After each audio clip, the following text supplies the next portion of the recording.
নমস্কার বন্ধুরা, চন্দ্র রান্নাঘরে স্বাগত। দেখুন, আজকে আমি চারাপোনা মাছের একটু বড় 1 কেজি 250 গ্রাম ওজনের এই যে মাছ এনেছে, এই মাছের পেটিগুলো দিয়ে তেল ঝোলা করছি। হ্যাঁ, কি করে করছি দেখুন।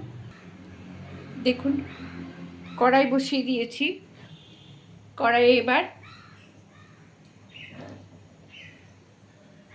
এই যে জল দিয়ে দিলাম।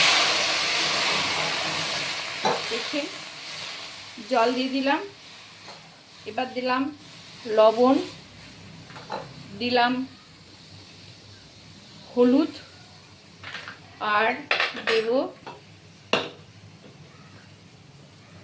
কাঁচা লঙ্কা,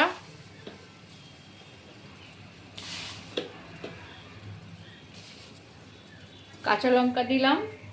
একটু ঝাল ঝাল ভালো লাগে, আপনারা যদি কম ঝাল খান তাহলে কম দেবেন। আর দেব তেল, তো 3 টেবিল চামচ তেল দিয়ে দেব। হ্যাঁ, এইবার দেখুন, এই যে জলটা ফুটে গেল, এর মধ্যে আমি দেব এই পেটি মাছ।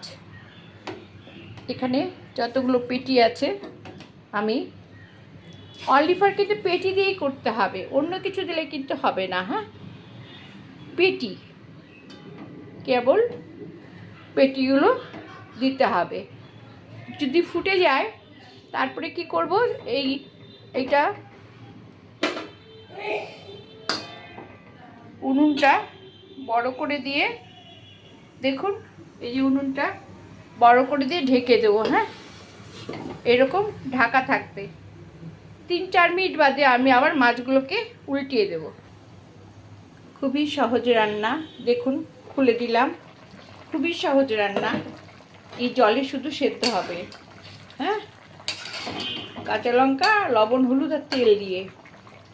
এটা বাংলাদেশের সাবেকি রান্না, আমার মা শিখিয়েছে আমাদেরকে। এই মাছটাকে বলে তেল ঝোলা।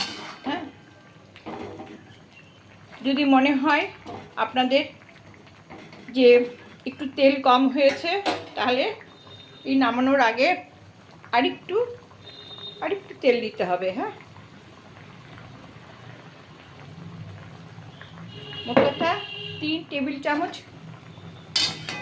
আমার এতগুলো মাছ রান্না করতে 3 টেবিল চামচ লাগবে। হ্যাঁ, এবার আমি আবার ঢেকে দেবো। হ্যাঁ,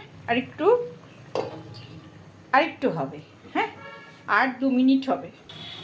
দেখুন বন্ধুরা, হয়ে গেছে। গ্যাস অফ করে দিলাম। ঠিক এই রকম হবে। হ্যাঁ, দেখেছেন তো? আচ্ছা, এবার আমি দেখুন বাটিতে তুলে দেখাচ্ছি। এই যে দেখছেন, ঠিক এরকম হবে। হ্যাঁ, এই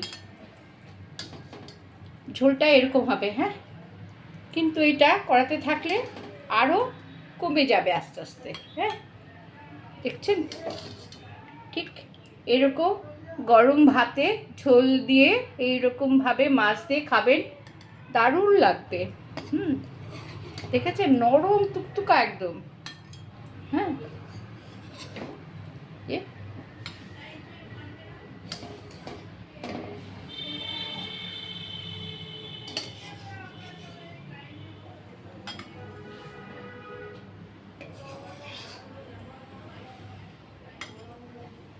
এই তো দেখলেন তো। আচ্ছা, এবার আমি পুরো ঝোলটা এর মধ্যে দিয়ে দেব। দেখুন, এটাকে বলে তেল ঝোলা। হ্যাঁ, ঠিক এই রকম দেখছেন। এইভাবে মাছ আপনারা ভাত দিয়ে খাবেন, ভীষণ ভালো লাগবে। এটাকে বলে তেল ঝোলা, সাবেকি রান্না, আমার মার হাতের রান্না। হ্যাঁ, আজকে মা নেই, আমি রান্না করে খাচ্ছি, আর সবাইকে খাওয়াচ্ছি। ওকে বন্ধুরা, ভালো থাকবেন, লাইক করেন, শেয়ার দেবেন, আমাকে সাবস্ক্রাইব করবেন, চলে যাবেন না আমাকে ছেড়ে। আপনাদেরকে অসংখ্য ধন্যবাদ ধৈর্য ধরে ভিডিও দেখার জন্য।